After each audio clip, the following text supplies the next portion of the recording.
Nous prenons la route d'Energodar, la ville sur laquelle se situe la plus grande centrale nucléaire d'Europe. On vient de rentrer dans le périmètre de la centrale. On la voit, on est sur une colline qui la domine.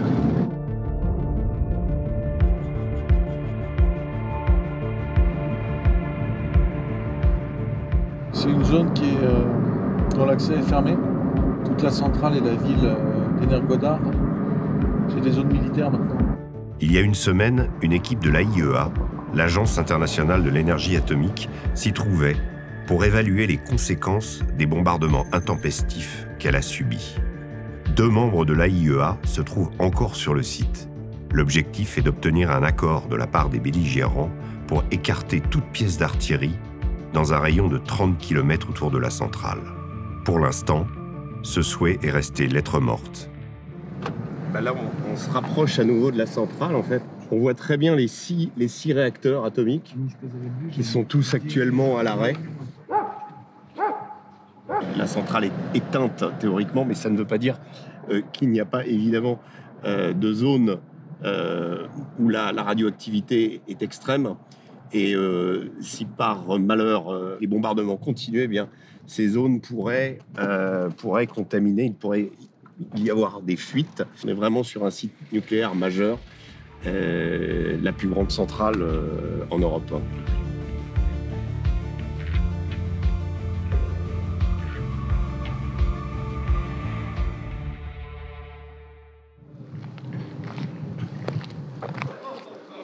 Ah. On vient de me dire de ne pas avancer. Ici c'est l'entrée de la centrale. Et ce qui est quand même intéressant, c'est qu'on est dans un site nucléaire ultra sensible, un site qui alimente une partie de l'Ukraine. Et on a vu que des sacs de sable ont été prépositionnés, comme s'il y allait avoir des combats. Ce qui est quand même assez incroyable, cette militarisation d'un site civil. L'entrée est tenue par 2 militaires russes avec un brassard blanc. Voilà, on est juste vraiment à l'entrée de la centrale de Zaporizhzhia. L'entrée, normalement, en temps ordinaire, pénètre le personnel civil qui vient travailler dans la centrale.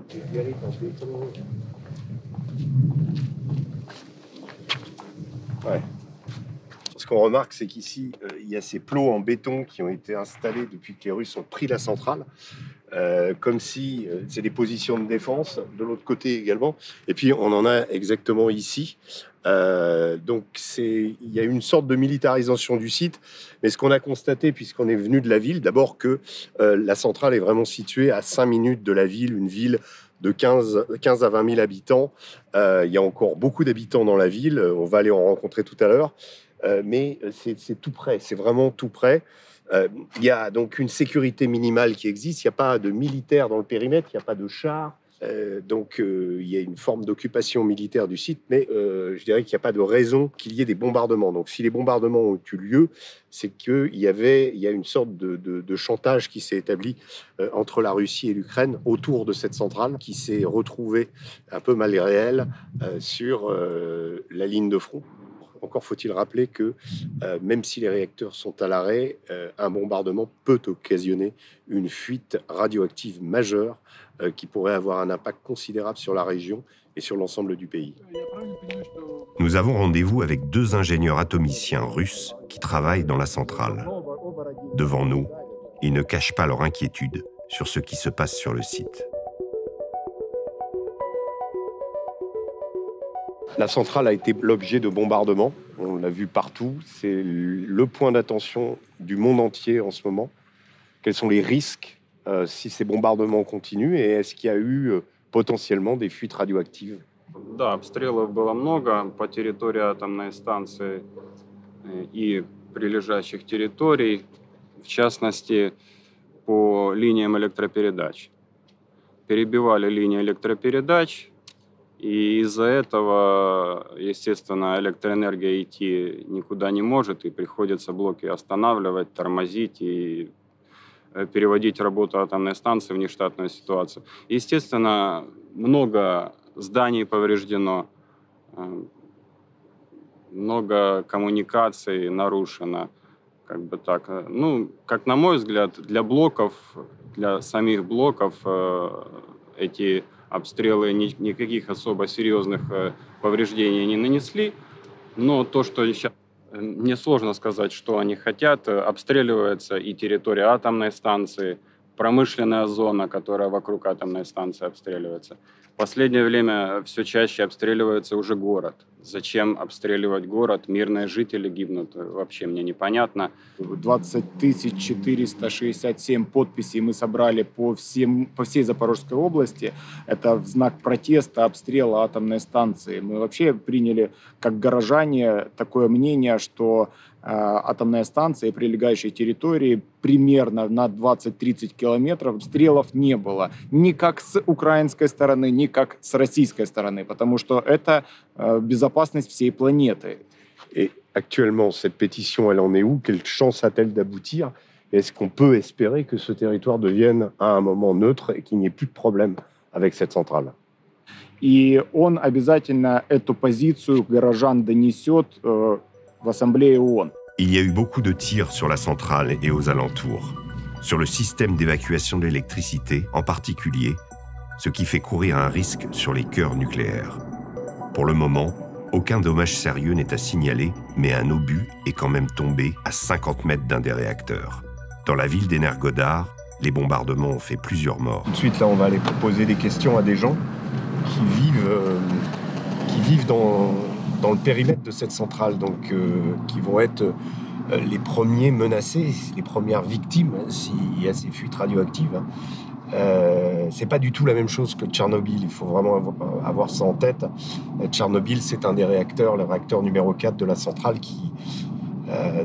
dans lequel la réaction à la suite d'une manipulation est devenue incontrôlable. Là, les bombardements ne causeront pas une explosion nucléaire ni une réaction en chaîne à l'intérieur des réacteurs. D'ailleurs, ils sont à l'arrêt. Mais le bombardement risque de provoquer des fuites radioactives avec le fleuve à côté et la nappe phréatique, évidemment, en dessous. Il y a des possibilités de contamination qui sont très, très sérieuses. C'est terrible de penser à ce que l'Ukraine a vécu en 1986 avec Tchernobyl et de s'imaginer qu'aujourd'hui, il y a à nouveau une menace nucléaire dans ce pays.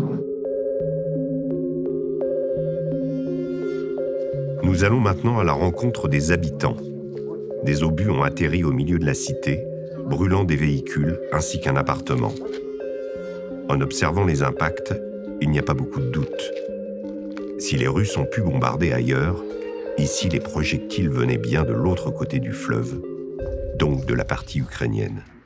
Précision, nous sommes libres de nos mouvements et nous allons parler à des personnes sans qu'aucun guide des autorités russes ne nous accompagne.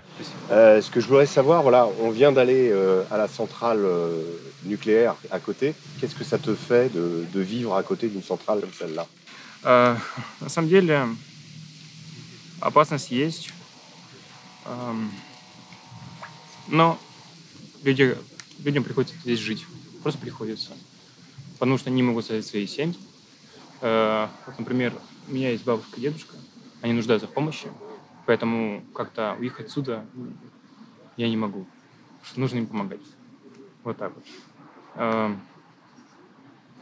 По поводу того, что атомная станция выведется из строя или там взорвется, я считаю, что это просто невозможно сделать, потому что, я думаю, и та страна умная, они не станут тут делать какой-то террор. Tu as été là pendant les bombardements.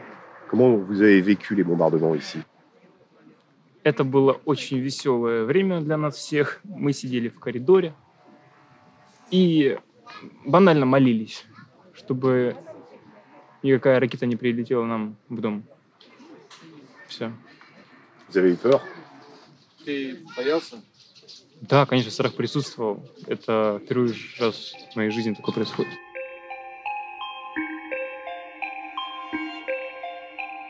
Les Russes persistent à nous dire et à nous montrer qu'il n'y aurait que les Ukrainiens à viser le site. Seulement, nous l'avons vu, même si nous n'avons observé aucun engin blindé aux alentours, hormis quelques chars sur la route, le site de la centrale est bel et bien administré par l'armée russe.